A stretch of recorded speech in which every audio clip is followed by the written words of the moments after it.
we're going to be talking about Comic-Con. So I guess let's just jump into it here. It's been 2 weeks since you and I have been in San Diego. How'd you enjoy it? I know it's been a while since you've gone to a Comic-Con. Was it all right? Honestly, it was interesting because like the last time I went to a con, it was like a long time. So Yeah. and obviously it's a little bit different. I don't want to sound old, but it was like, when I went to Comic-Con, the first time I went to Comic-Con, it wasn't, I think I told you it was like the iPhone 2 or the iPhone 3 came out. I think when we first met, one of the times you mentioned like, oh, I just got back from Comic-Con. So I think that was like 2008, 2009. Yeah. And now it's just technology has changed drastically. Yeah. But I will say this: they keep putting the artist alley in the worst possible position. Yes, and it's so cramped and tight, opposed to like all the vendors, and it's like that's the interesting shit to see the artist alley, all these beautiful things and commissions, but they have no respect for the artists, and that's what Comic-Con was made for: the artists and comic books. Yeah, and but this year it was fun. There's a lot more stuff, especially outside. And then a lot more interesting booths inside the exhibit halls, and the panels were great. There was a lot of panels that we had to choose from. We even sat there for a couple hours, pretty much the whole day. Yeah, man. One day, because it was one panel after another. Banger after banger. Yeah. So I guess preview night we met up, and there wasn't much going on, but we went into the press opening night ceremony for Adult Swim's Party on the Green.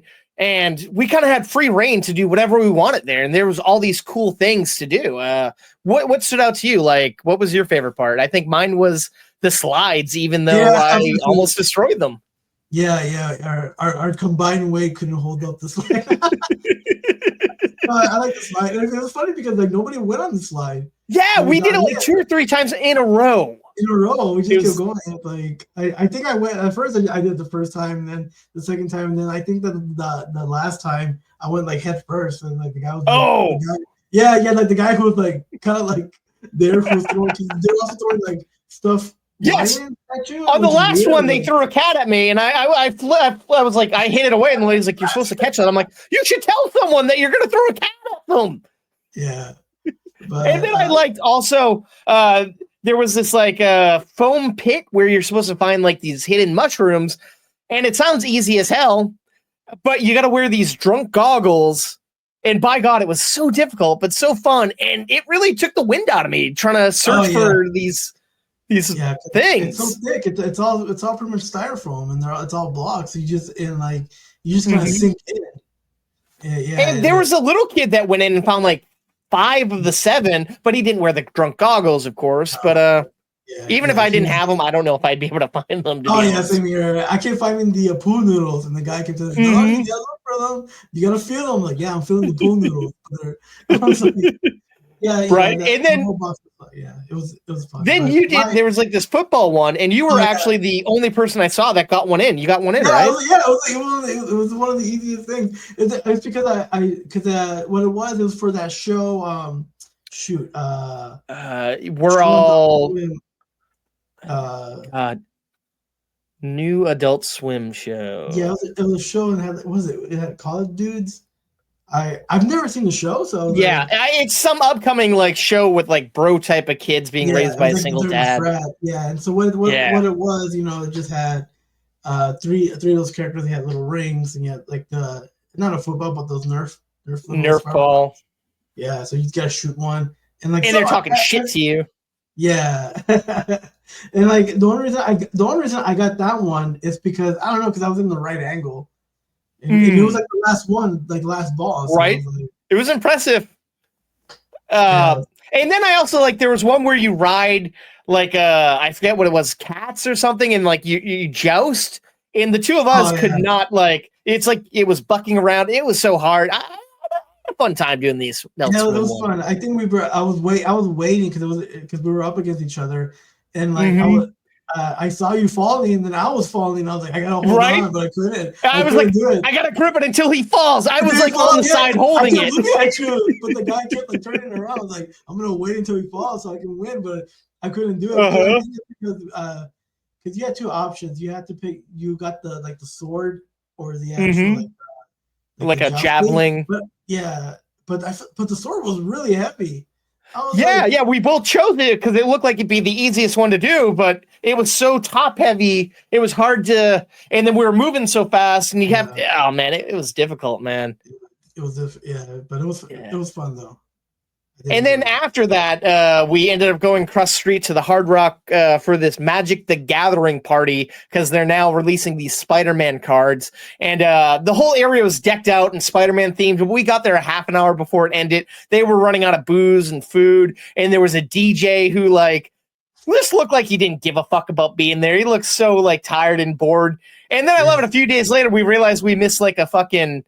who was it? I want to say Run DMC or it wasn't the main guy. It was one of them, and he was high-fiving everybody.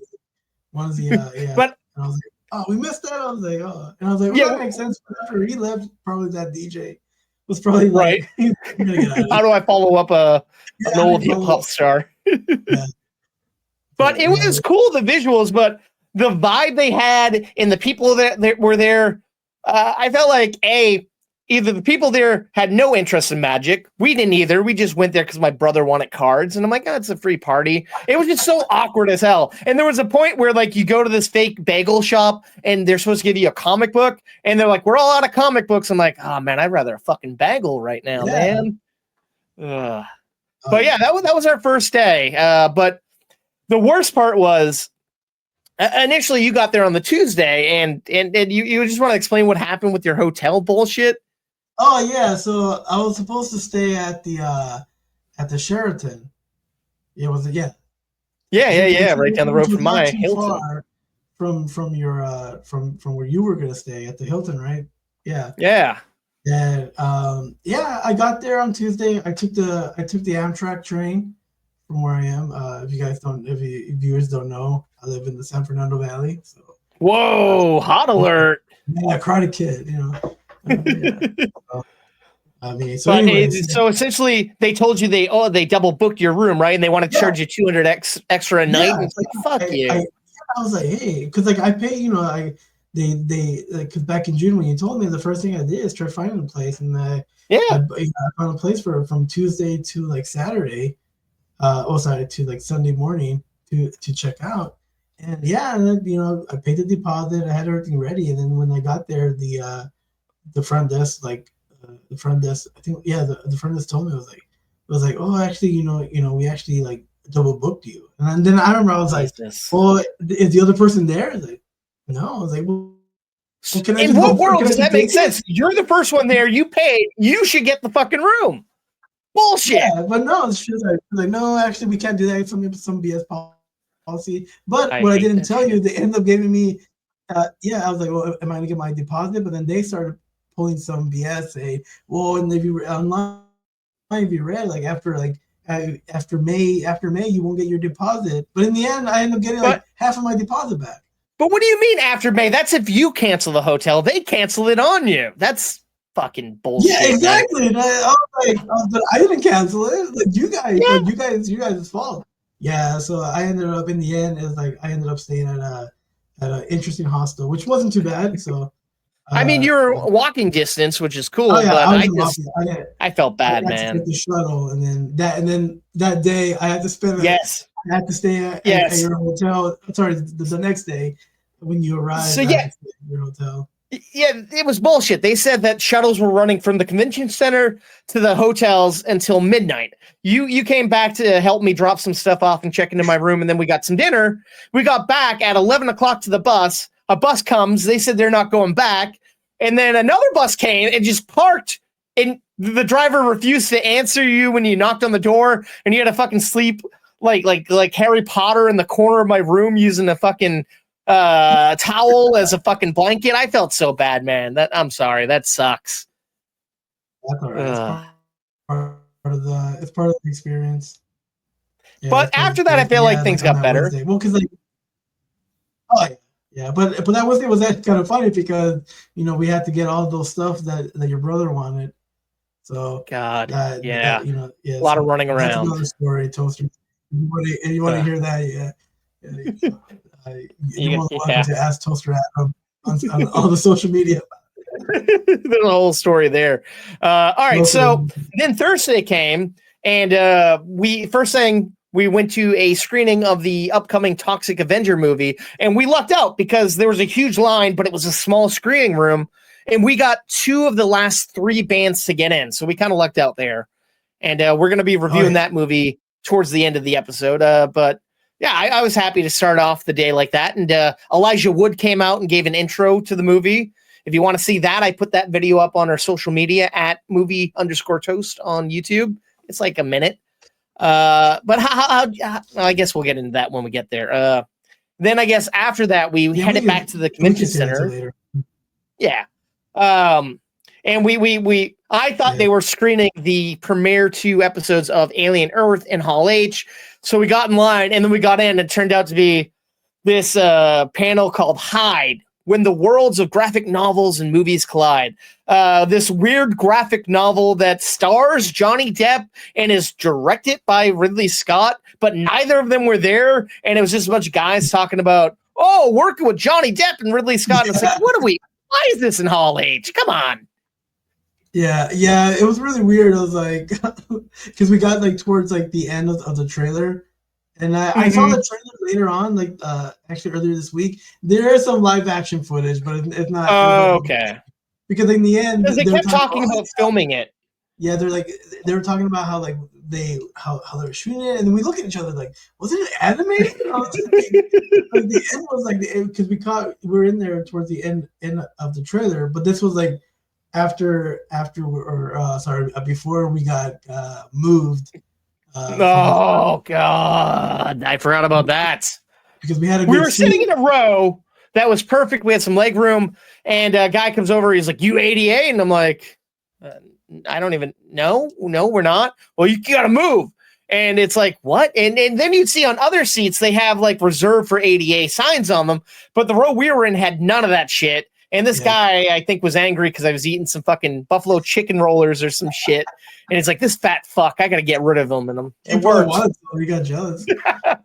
They were cold by the time. Yeah, because I remember, it was kind of, it was just so funny to watch because they were good seats. But yeah.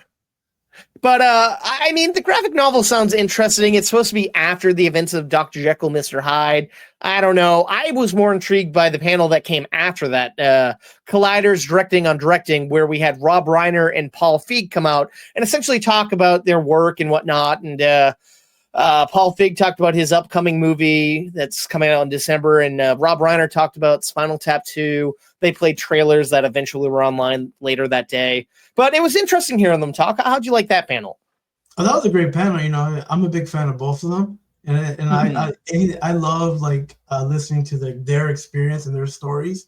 Especially, and it was fun listening to them kind of talk to each other with respect, like, "Oh, I love your work, and ask insightful things to one another, opposed to just I'm great and you suck. Yeah, exactly. But I did this movie, you did this, and I did this, but it did give me a chance to look at Rob Reiner, how he is now, man. He's right. He's a bit older there, but I hope he makes. Oh yeah, that's why it's good thing we got to see a legend before he passes. Yeah, but yeah, no, it was fun.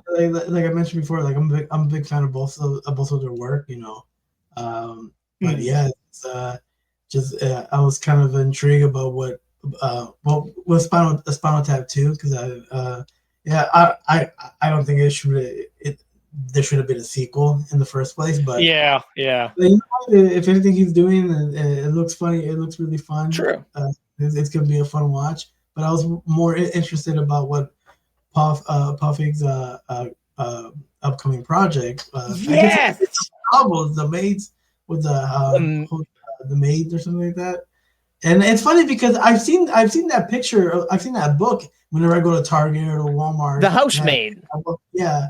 And whenever starring Sydney Sweeney and Amanda Seyfried. Yeah. It looked interesting. They played a clip where Amanda Seyfried is interviewing Sydney Sweeney, and there was an air of like kind of like something's off here, but everyone's acting cool, and that's the thing I like about Paul Feig. He'll make goofy movies, he'll make kind of more action movies, then he'll make these kind of like thrillers. Like he's a man who can do a lot of different things.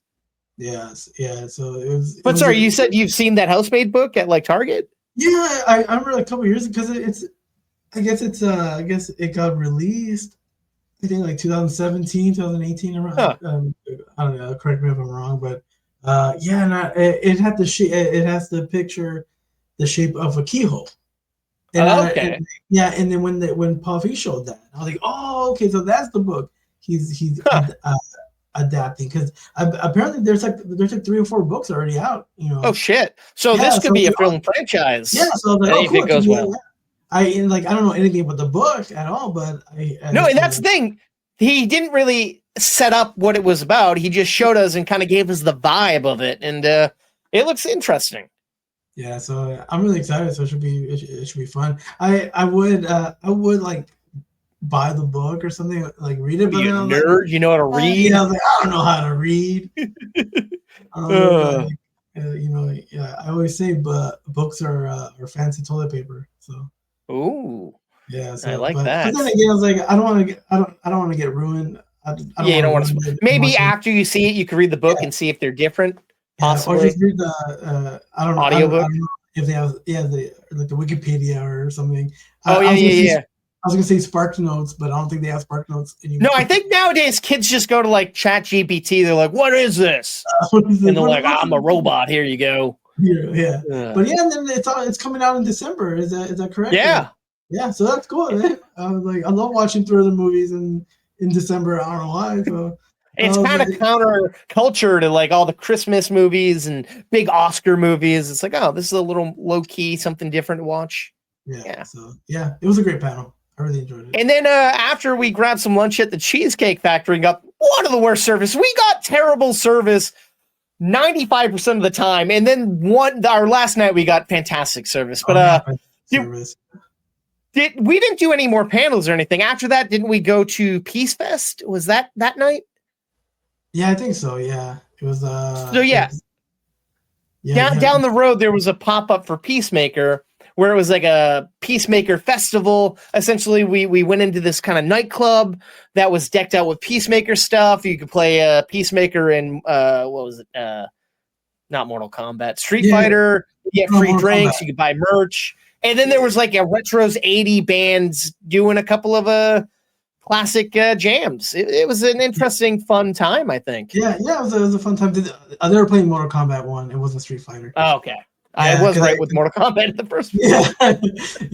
No, different franchise. But it was fun. But it was weird. It was funny because when we got our drinks, the guy was just like non-alcoholic or alcoholic. Yeah, and it's like, what? Okay. And then and I was like alcoholic, and they gave me like the Arizona hard iced tea or whatever. Twisted, and then they show you the flavors they had, and I heard someone say, "Oh, could I get this one?" And they're like, "Sorry, it's an assortment. You get whatever we grab." And it's like, you couldn't just look to see which one's peach and which one's raspberry. Come on, asshole. Yeah, that was kind of annoying, but it was fun. Then there was like Eagly the Eagle, who's like the mascot of Peacemaker. And apparently they had the real eagle upstairs, but you had to be invited up. It's that was weird. Yeah, by the bartender of all people. That was the oddest thing. It's like, I can't go see an eagle. Fuck you. Yeah, I guess you can't see an eagle because the bartender won't let you. But you asked for non-alcoholic. They picked a good venue for that little. And that band was kind of fun. They all came out like dressed up with wigs and stuff, and they made it fun. And it was a decent. I feel like that was the longest activation we had. Essentially, it felt like an hour or so. Yeah, it was kind of cool. It was mostly waiting for the band, and the good thing that it was the last time slot performance of the night. And so they weren't rushing us out essentially. Yeah. And although what's great is they play like 5 songs from the 80s. Yeah. And then that was right after Ozzy died. They did like an Ozzy cover as an encore. Yeah, Which they made it sound like they did that special for us. I'm like, yeah, you did that every show, I bet, you assholes. But the crowd that we had, they kept like they brought him back for like. Yeah. They brought him back, and it took them a while. You can tell that they kind of like, they wanted to relax and they wanted to relax. Yeah. But when we exited, they were there, like like greeting us. So yeah. They were like pilots of a plane. They're like, oh, thanks for coming to the show. We appreciate your patronage.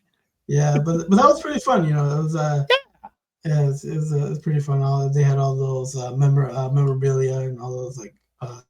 And they gave us Peacemaker mask that we could wear, which is kind of cool. Oh yeah, we got they gave us all Peacemaker mask, and they gave us we took a picture at a photo booth. So.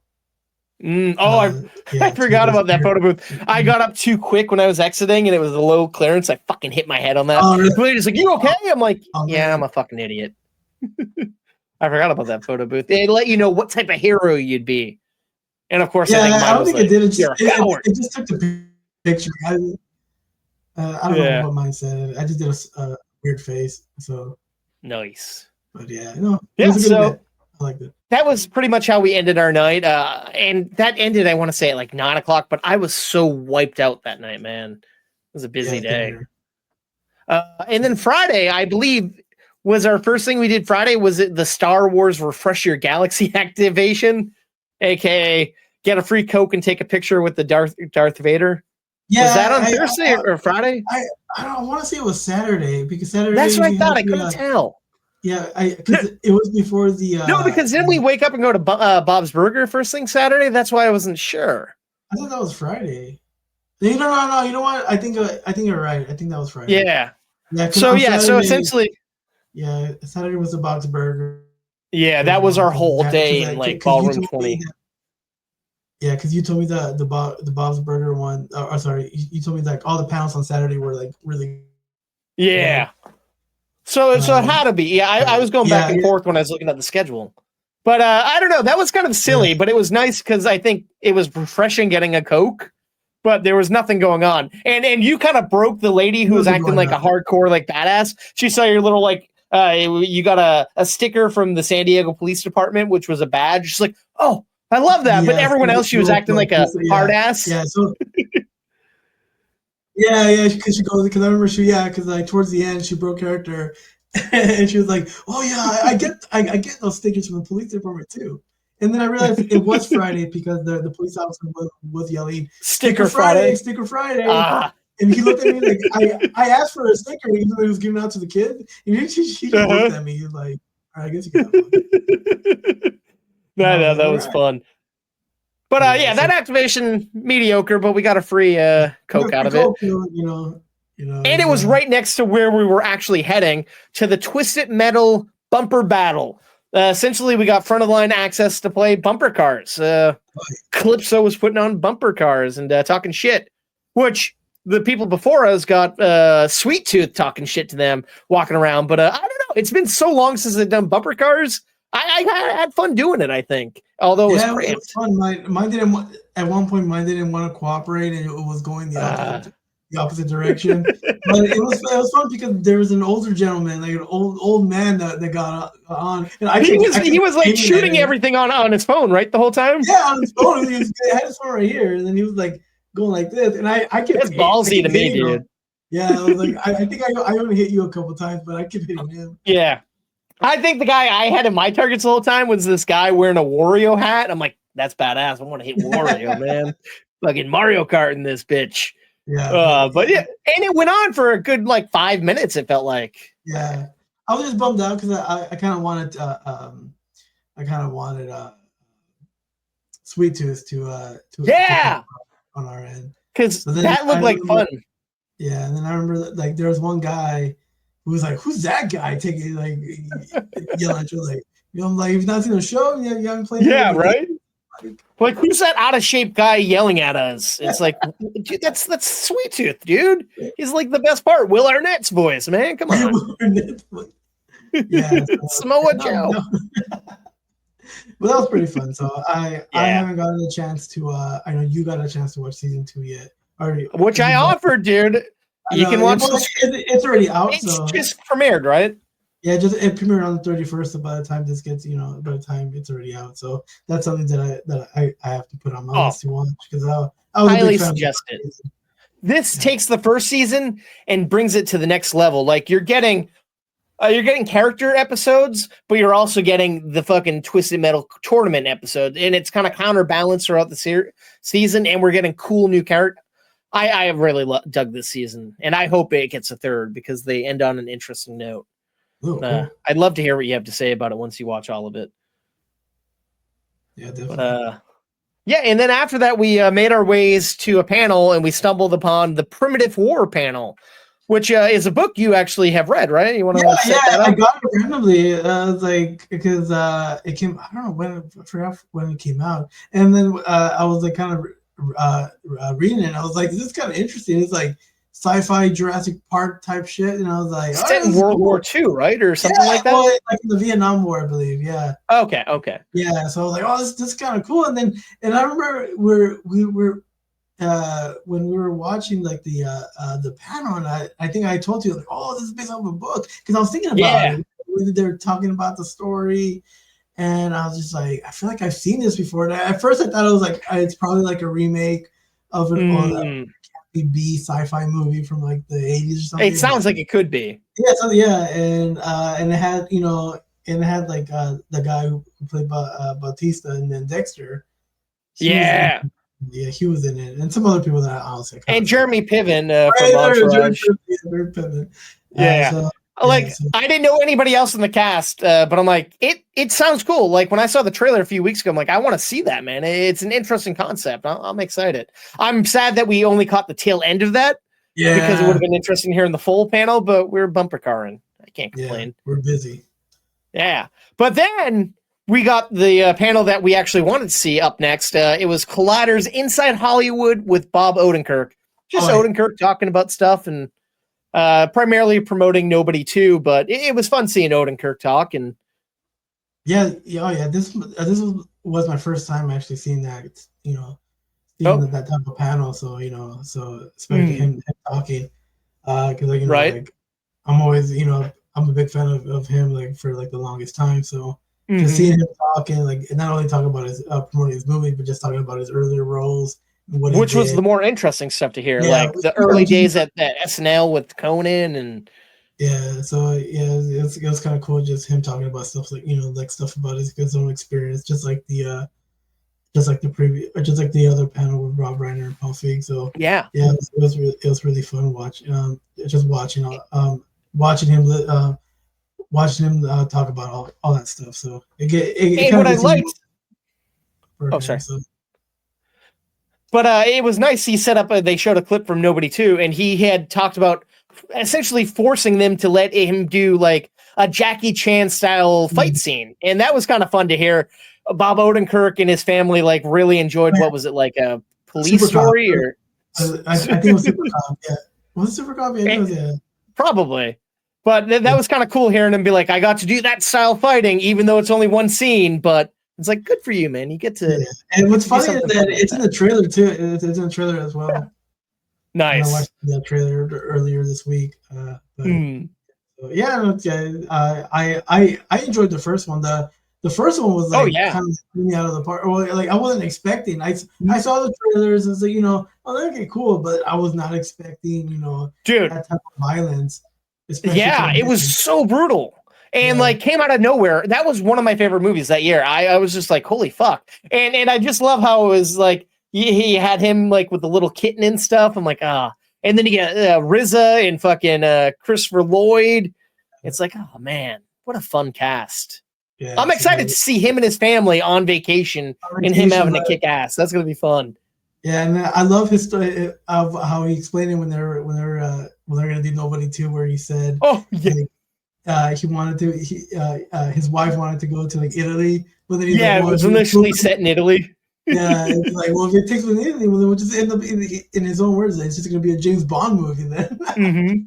He's like, it has to be something people can relate to. Hutch's family isn't well off, and like it's just like a bad like New Orleans like tourist attraction, essentially. Yeah, Like, that is so cool. Like, you could have had a great Italian vacation, but yeah, you're ruining your franchise, and that shows that he cares about it, which is nice. That he really cares about it. So yeah, because he could have just done the easy route, and you know how some old sequels are. You know, they'll go bigger by going somewhere like Agent Cody Banks too.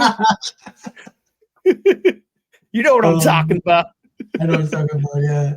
Oh, but yeah, no, I'm excited when it comes because it comes out. I think in a couple of weeks. Yeah. So, yeah. I'm really excited. That's on the top of my list. Yeah, I should reserve it already on my. And then, yeah, God, that's so true. You can probably buy tickets already. After that same room, we got to see Gen V's sophomore year is gonna be lit. Essentially, they played some trailer for season 2 of Gen V, and also a trailer for the final season of The Boys. And just seeing the cast talk, it was kind of interesting. It wasn't the best, it wasn't the worst panel. Yeah, it's because like I enjoyed like the that series, you know.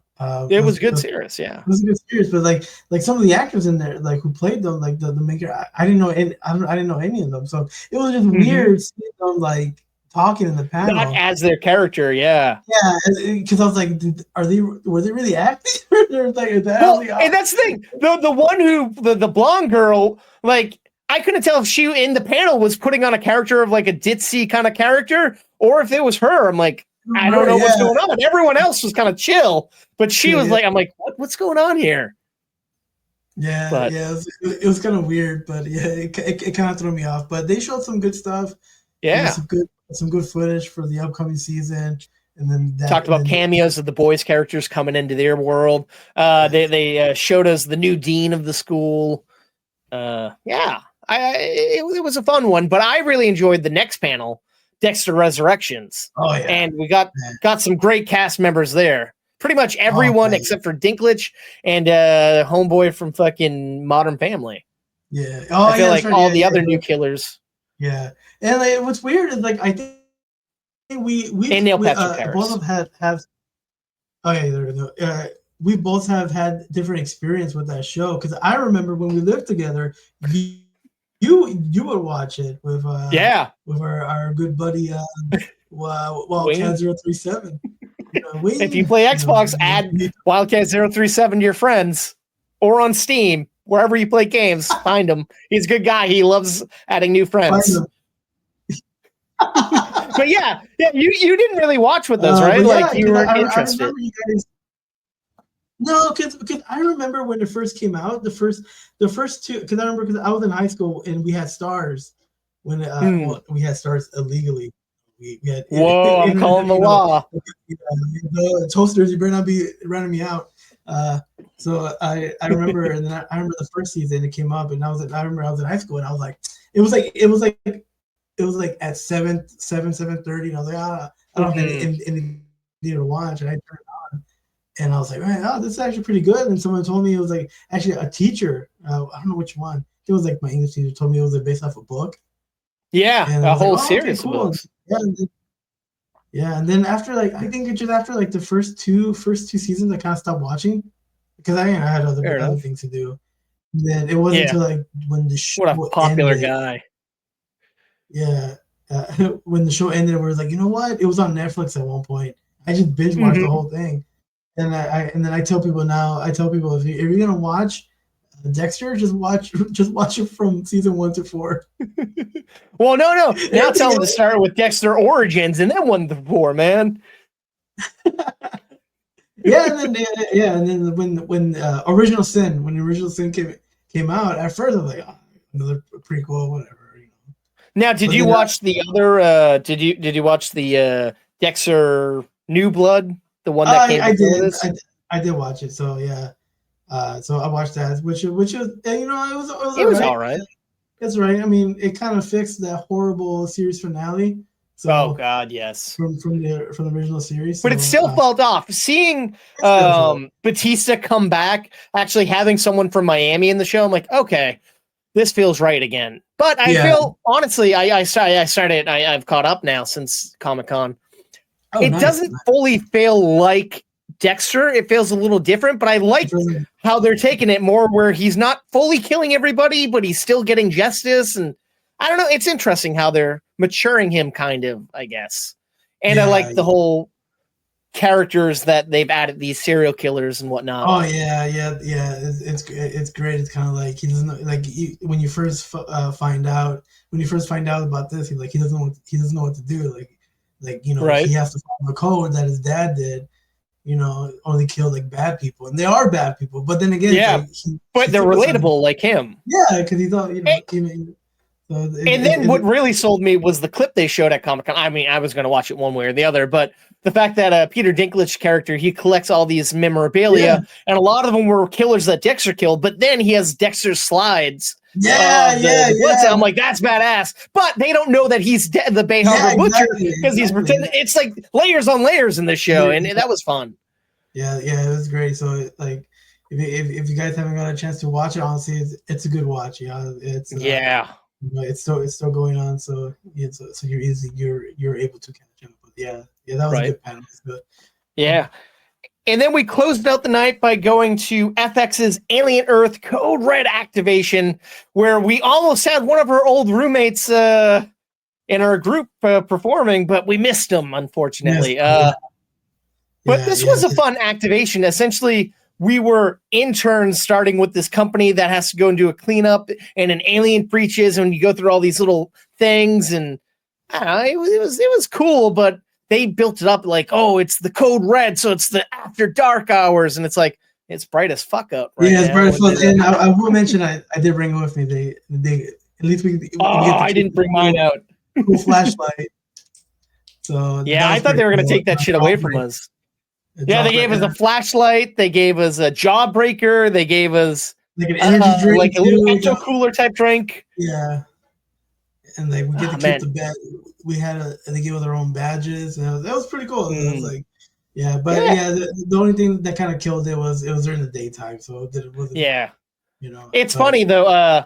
Right, I think I told you when we were doing the Adult Swim thing, I heard someone being like, oh, that's the guy I watch on IGN. Like, oh, he's really cool. I'm like, that guy's a fucking nerd. And then I saw someone, I've seen some videos on TikTok. I'm like, oh, that guy's here. And then I saw he put a video of him going through the Alien Earth thing. And one of the guys who was yelling at him was Darius.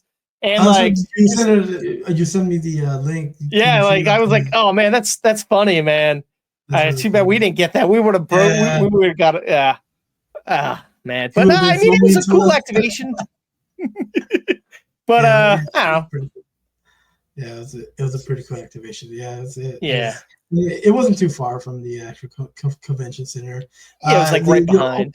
The only one that I told you about that was extremely far, that was really close to the hostel that I stayed, was the South Park one. Yeah, I wish I was trying like hell to get us into that, but there was I couldn't find any ends. Because you said there were huge lines, right? There was huge lines, like after 9 or after like I was walking back, there was still a huge line.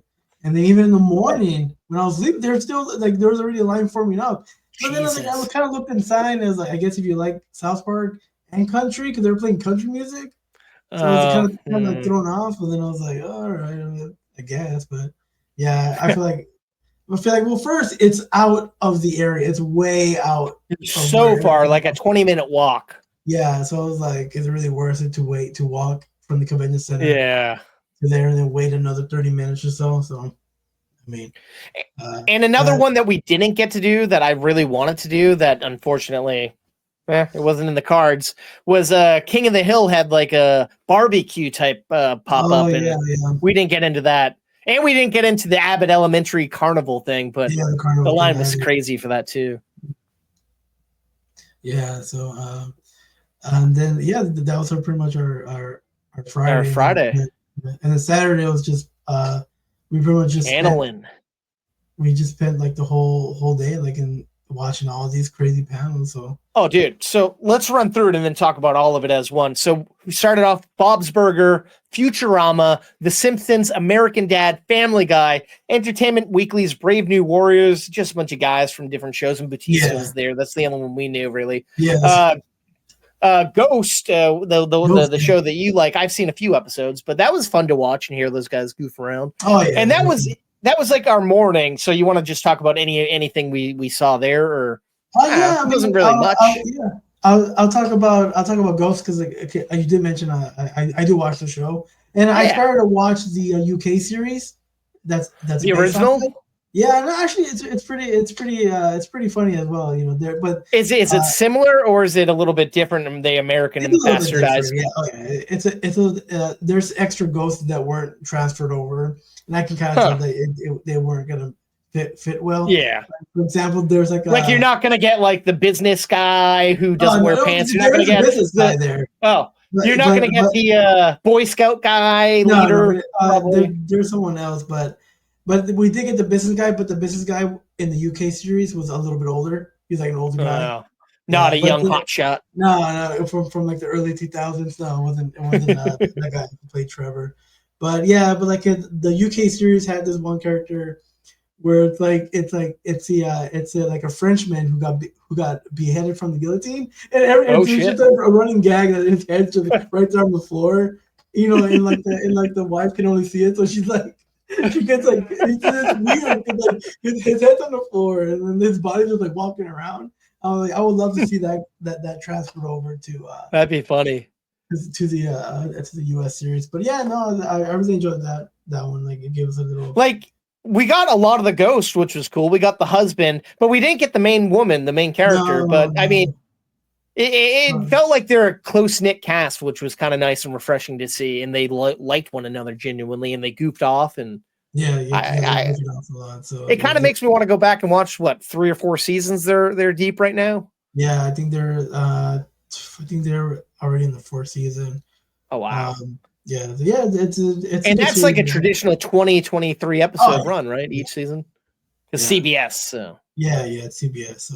So that was good. That was good to watch. And honestly, one of the weird ones was the Brave New World. That was kind of we didn't really care too much, but it was the gap between the animation and then Ghost. Yeah. It's like why leave the room? So why not? Because if we left and then come now, it was weird. Like you mentioned before, it was just a bunch of actors from different TV series and movies talking about their experiences. Let's see. I think if I remember, got a guy from the Spartacus prequel series. I think Outlander, Blood of My Blood. Guy from Alien Earth. I think maybe the guy from Gen V, the one that plays the one that can transfer from male to female. Batista. And I feel like there might have been one. Robbie Cavill, Robbie Amell. Stephen Amell's cousin. Cousin.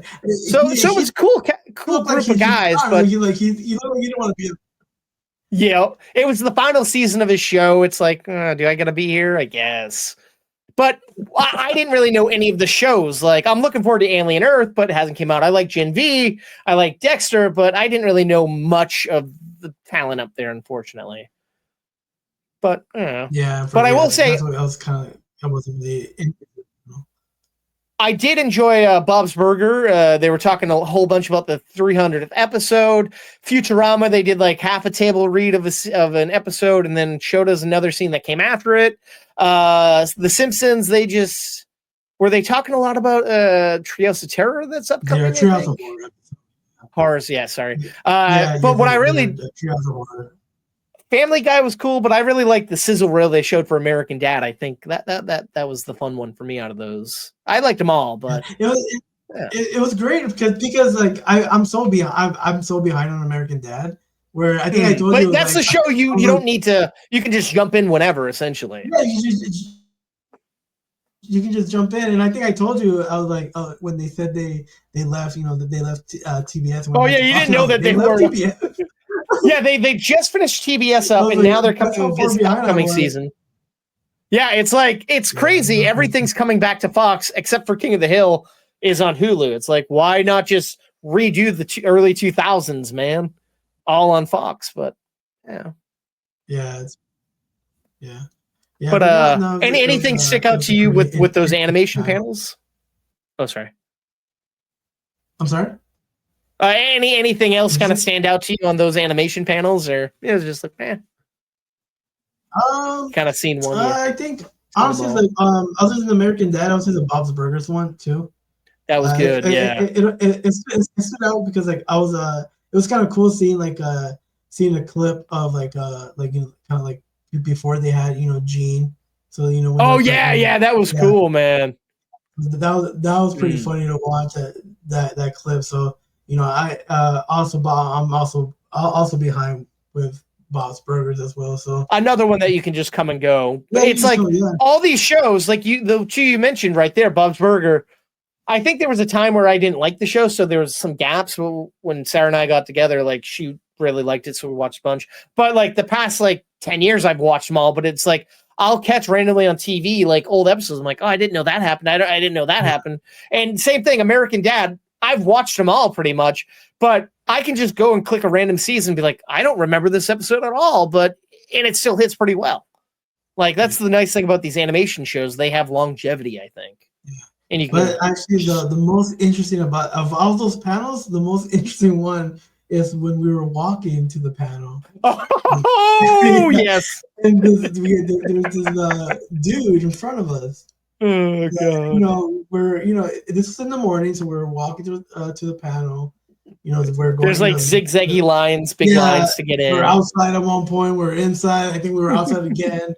And there's a nice heavy-set guy bigger than me in front of us. He just lets it rip. He farts, and the way and not just lets it rip. He walked from outside to inside, just going and going. It was like. Yeah, it was like no. Oh, sorry, not a look around. Just fucking doing it, man. Just going to town. I guess we're covered in farts. But he didn't he didn't say sorry. He didn't I think he thinks he tricked us. Like we didn't know he did it. Luckily we were walking most of the time, so you couldn't fully smell it. But you could hear it. And we were right in the blast zone. Yeah, and we're laughing too. I think at one point we laughed so much at him, he looked at us like, fuck you guys. It's like, fuck you, guy. You're the one that you farted on us. Yeah, you're the one that farted. I was like, if you're going to fart, at least hold it while we're standing outside. Yeah. And your ass out, Maybe step aside where nobody is, part and get back in line. We're not going to say you got out of line. Yeah, we're going to say that. Or even if you ask me, hey, man, I'm going to fart. Yeah. I would have been cool with that. Like, okay, we just turn the other... Turn the other cheek. Yeah, or something. But yeah, he just let it rip. I was like, that was fantastic. Oh man. So then we actually left that area, and there was a panel I wanted to see, but before we got in, we ended up going to the Project Hail Mary audio book club, which for those of you who don't know, there's a new Ryan Gosling movie based on a book called Project Hail Mary, and apparently people love this book, and they've recently done an audiobook version of it, and the creator of the book was there, the producer of the audio of the movie was there, and then the man who narrated it were there. And at that point, we've been sitting all day. It's been a long weekend. I feel like listening to these clips and this guy talking, I was just falling asleep a little bit. And it was kind of interesting. They seemed like they were talking about some fun stuff. And I'm like, I don't know anything about this book. I don't know. What were you thinking that time? I was in the same boat with you. Like when we walked in, we're like, who's this guy? And then it wasn't until the actual trailer, because they showed the trailer, which is available online right now, where it's like, oh, he wrote The Martian, like the book, which is yes. Movie. Like, oh, cool. And I was like, that's cool. And I was like, but yeah, it was I was kind of lost at one point because I was like, what are they talking about? And then they kept talking about when they were the fans were, or when they were asking questions, they kept talking about some other book. Yeah, or something. Yeah. The book. And I was like, what are they talking about? But yeah, it was just I did love how the guy who narrated the audiobook, how he was making fun of the people working there, because he kept saying, "Oh, we're gonna dim the lights for something that you only hear." That's the thing. Like, you assume these audiobook guys are kind of boring, but that guy was having fun. He's like, yeah, I just record in my living room in a tent. It has good acoustics. It's like, what? Okay. Apparently, I looked him up on IMDb. So when he was the voice of Darkseid in the Zack Snyder's Justice League cut, like the Snyder cut. Oh, no way. He Yeah. had a good voice. Yeah, he had a good voice. Like, oh, cool. I was like, then he's done a bunch of audiobooks, but yeah, I was like, oh, that's cool. And it was like, you know who they should have got to do the audiobook? Our old croc wearing, flannel wearing pal, Michael Floyd. That guy does some audiobooks.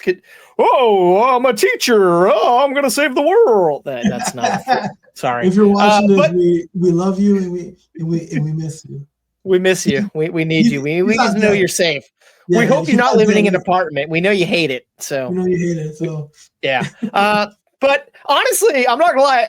After being in that panel, I'm like, I kind of want to listen to this audiobook. If it's on Spotify, maybe I'll listen. But I'm like, same thing with you and the housemate. It's like, do I want to listen to the book before I see the movie? But I feel like normally there's such a difference in movie to translation, essentially. Yeah. But it sounds like there's great inner dialogue that this author wrote for this character that we maybe might hear as like VO from Gosling, but just hearing those clips, I'm like, this kind of sounds interesting, but I don't know. Well, speaking of that, I kind of spoiled it myself because I watched like a video from a YouTuber who's bad boy. He told me the whole he told like the whole plot, and I go, man. I was like, no. Well, did they at least say spoiler alert? Yeah, I'm probably gonna forget. Will you remember it when the movie comes out, or probably not? Because it comes out on March 6th of next year. So that's one of my list that I want to watch. I even told my brother about it because my brother's a big fan of The Martian. So then The Martian was such a good movie, and like honestly, who's directing this? It's the dudes behind the Spider-Verse producers, right? The Lego movie. Phil Lord and Chris Lord and Miller. Yeah. And they haven't done a movie in a while, so it's like, fuck yeah, I'm intrigued. Yeah, because Ridley Scott did the first, did The Martian. He did the first one. He did The Martian. Yeah. So yeah, it's gonna be interesting, and then just watching that trailer. But what was interesting about that panel about the author is how he, when they were asked on the Q&A, they were asking, one of them was asking questions of how he thought how he imagined like the ship or something, or like how the characters will look like in the book, and he answered the way like I never heard of. He said that he didn't picture his characters. They're just blobs. They're just blobs. So they can be anything you want, pretty much. It doesn't explain. I was like, that's pretty interesting. I've never heard that. Yeah, it's a refreshing way to look at it, because most people are like, well, I picture this and that and blah blah blah, and it's like he's like, I don't give a fuck. I just want to write the best characters and this and that. It doesn't matter what they look like. Yeah, and like even the spaceship or like an alien creature, he's like, yeah, whatever. Yeah, he's more of the research of like what would actually happen type of thing, opposed to bugging you. Yeah, that was a surprise panel that I was more when we got there. They had comfortable seats, so yeah. Like, oh god, we've been sitting all day in these seats, and I'm like, oh, these are nice seats. But then we got in these other ones, the cushions, the back cushions, the butt. Oh god, it was good. But it was also oddly chillier in that room than in the previous room. Yeah, because it was smaller, but less people.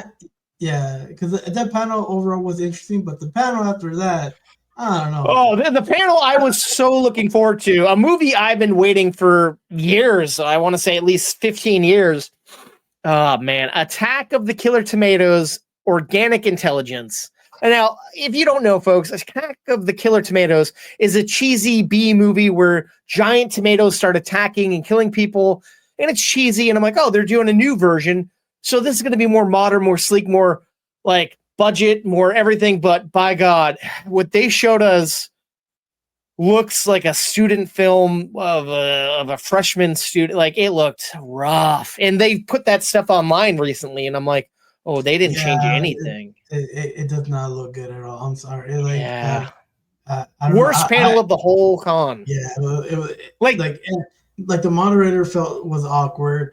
The cast and crew, like the cast, nobody was prepared for anything. They all felt like they didn't want to be there, or they didn't know what they were supposed to be doing there. They tried playing games that didn't work. They had all these inside jokes, and it's like, and they kept saying like, guys, if you want, go to our booth to get your prize. take a picture. Yeah, which is funny because I on preview night I went to that booth and I did take a picture of it, but they didn't. Oh, that would be cool if you were in the.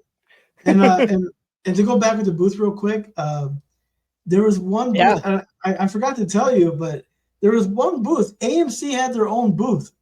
Yeah, the AMC theaters. Yeah, I saw all that. they sold was their popcorn buckets. Just buckets, right? Yeah, and they were mostly all sold out. What? Yes. All right, let's talk about that. All right.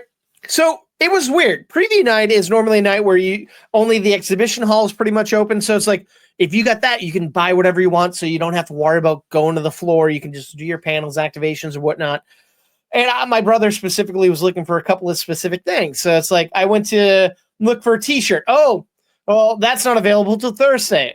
Comic book. Oh, we're not selling comic books till tomorrow. And then like I had won this thing for Pop Mart, and they're selling Labubu things, and I get in line. They're already sold out of things. I'm like, and everywhere you went, like I even went to somewhere I wanted to get like American Dad stickers or King of the Hill. Oh, we're sold out. It's like people are sold out of things on opening night, preview night, not even opening night. It's like, what the hell is going on here? Yeah, makes no sense. Yeah, it didn't make any sense. I was so confused. Yeah. I was like, when you told me that, I was like, what? I was like, like we just it was like, rough. It's only 30 minutes. I highly doubt everyone went to get, that. Yeah, because we got in right when they were open the doors. We were one of the first. And let's talk about that. So everyone who works at the Comic-Con is essentially, if you're not paid security, you're volunteers, and power hungry goes to your head. So they're yelling at us, go to the left, stand in single form line, stand in line. And then, we're not opening these doors. You're going to go over there to that one, but don't rush. And then we go over there, we do that, we get yelled at over there. And then as we're going in, the door we're at, flooded open, people going in. It's like, what the fuck? Who's running this shit? Yeah. I feel like it was. I mean, I think I told you before. I think I told you it's Comic-Con's been nonprofit since like they first opened like in the 70s. So it's like all their money is based on sponsorships. Makes sense. So it kind of makes sense. My guess is probably it's been getting worse every year. So but it was just kind of interesting. Like all these volunteers were getting all power hungry. They were on the power trip. They thought that they were above the law or something like that. But it was just so funny watching that. And then you ask them a question when it really counts. They don't have an answer. They don't know how to answer. They're just like, oh, we're just doing this for the free tickets. And it's like, well, you don't deserve this. But we had one more panel left. One I kind of begrudgingly made you go to. An evening with Kevin Smith. It's essentially Kevin Smith talking. He did mention a few things like Dogma is getting a 40X release, and Jay and Silent Bob are going to be getting Marvel comics. They're going to be popping up in the background, and then there's going to be a run of Jay and Silent Bob Fuck the MCU. And he's pitching a Rocky and Bullwinkle show to Universal, and that's about it that we learned there. And then it was a bunch of fanboys and girls who always go up and ask questions, and it's like, okay, that was a little weird. Yeah, I remember this was like my first time seeing him like that. In Comic-Con, and I think I specifically asked you like, it's cool, like like it's cool and all, but like if I was up there asking questions, I want to talk more about his movies and nobody. But like I want to talk about like his actual movies and who's your favorite? What's your favorite? Batman, or do you like Superman or Batman? There was one moment I felt kind of bad. Like there was clearly a man who had some type of he was handicapped, it seemed, and he was talking about, I was here for Predator, one of the panels, a Peacemaker panel, and Kevin Smith's like, did they show an episode? And he's like, yeah. He's like, what did they show? He's like, And like he just didn't know how to answer, and it's like, oh man. Then Kevin Smith just kept digging. It's like, clearly this guy's not all there, man. Kind of awkward, yeah. Yeah. But and then there's like all these people who always go every year, like one guy and his son. Oh, hey, you remember me? Oh, yeah, I remember you. And then a lady, oh, yeah, I was here last year. I told you about my comic shop. If you're ever in town, you should come. Oh, yeah. It's like, and then, oh, what's your favorite this and that? And it's like you said, ask about the fucking movies, man. Like, yeah, you have untapped potential to talk about, I don't know, personal work. Yeah, personal work. I want the one of the things, if I was up there and asked a question, I would ask him if he, I would ask him about his movie Chasing Amy. Like, that movie was a Comic-Con movie. Yeah, there you go. And that movie can never be made today. People will cancel that movie. They would be outraged by it, man. Yeah, so yeah, that's something I would want to talk about. But yeah, but it's Kevin Smith just talking. So talking. Yeah, which I always enjoy, but if you listen to any of his podcasts, you hear the same stories over. But like he says, you never know who's listened to me on this and that, and it's like, okay, yeah, I guess. But yeah, that's how I normally end the con. He normally has the last Saturday Hall H, and it's normally hard getting in Hall H, but once Kevin Smith's there, plenty full seats, folks. It's interesting. But yeah, you were leaving Sunday morning at like 4:00 to catch a train back to Los Angeles, and I had a flight at like 9:00 at night. But I'm like, there's no panels that were interesting. The only panel that sounded okay was George Lucas's museum, and Del Toro was there, and I think it was being moderated by God, who was it? Someone interesting. But that was the only thing. I'm like, do I just want to go for that? I just went to the fucking airport and sat all day like a weirdo. But I did later that night go to see Fantastic Four with the original movie toaster, Corey Ryan. So that was fun. But I was so tired I was falling asleep. But we did get one last dinner before we called it quits for the day. We went to this pretty cool bar/restaurant called Villains. If you're out in San Diego, you should check that place out. It's new. It's pretty cool. Best service we had from the bartender. Yeah. But yeah, I mean, that was our con. It wasn't the best con. It wasn't the worst con. But every year I ask myself, is it worth flying out here? Is it worth the hotel? And it's like, yes and no. I don't know. Would you go again, do you think? I don't know. Since you don't really have as much of travel, but you still got to pay to hotel and whatnot. Is it worth it, do you think? Honestly, it just kind of depends on what they're gonna show. True. I would love to go again, probably for Friday and Saturday. Yeah, those are the two best days, essentially. Best days, and then just fuck around, take the trolley. But that's the thing, like when my brother came out for the first time to go to Comic-Con with me, I think 2016 or whatever, we only had, I think, like Thursday and Saturday tickets. But back then there was so much going on. Like this company Legion M had like their own, like they had a whole bar they rented out and they did their own panels and screenings. And there was all these pop-ups. We literally filled the whole weekend with only 2 days of tickets. And it was one of the best cons I had back then. Like every year it kind of dwindles, like less studios go and less people are interested. It's weird. Like it's a love-hate relationship. But honestly, in my book, my favorite con is the New York Comic Con.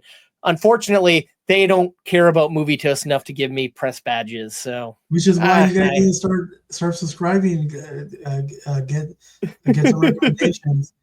If you're a subscriber and you watch this, you'll be like, hey, you guys want to see two dudes talk about movies? Maybe a little bit TV too, just like in the theme song. Just oh boy. And if you don't like it, then that's okay. There's cool. There's a million podcasts. Everybody has a podcast now. Exactly. People have podcasts. Ooh, I like that. I like this one guy. Yeah, he has a good podcast. So yeah, there's a lot of podcasts. So it's an oversaturated market. I'm surprised, honestly.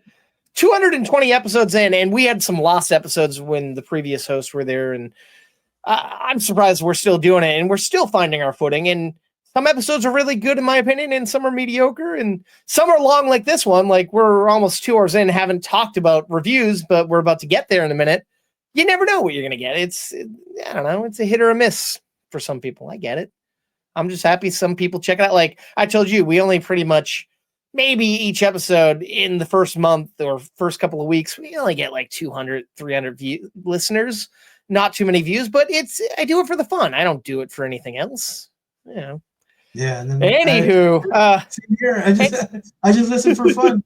And I appreciate that. You invite me over. You invite me to be on this podcast so people can see my face. I think one of my favorite parts was when you slept in my hotel room. I'm like, hey man, just heads up, I snore because I do have a CPAP machine, but the water I left at your fucking hostel, and I didn't want to go back to get it before.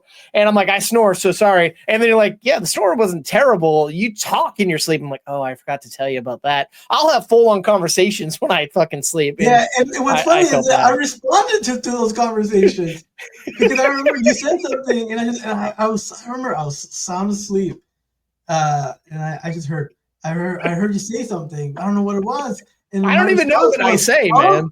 Yeah. What? And then I'm like, oh, nothing. Don't worry about it. Yeah. But then again, you end up getting your hotel room was clearly a disabled.